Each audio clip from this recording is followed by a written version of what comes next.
dah nyanyuk. Alhamdulillah. Oh. Dia makan saudak lah.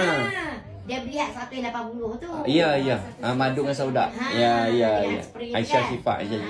Dia kata, saya beli hak ni tak ada duit. Anak tu nyanyuk dah.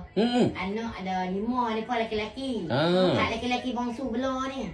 Oh. Hak laki-laki bongsu dia belah ni. Oh ya ke? Oh. Dia lain menantu tak mau. Allah.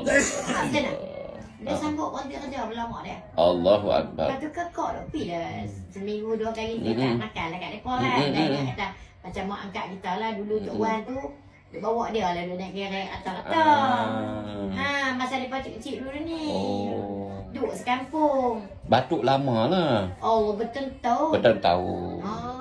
Alhamdulillah.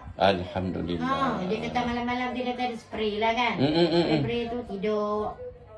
Orang nyanyuk dah. Iyalah. Nasib baik anak tu mau belah. Allahu Akbar. Anak tu umur 43 intan tu. Anak berapa? Tak kahwin. Tak kahwin juga.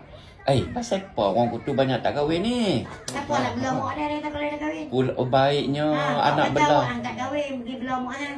Kalau orang mau belah. Ya Allah.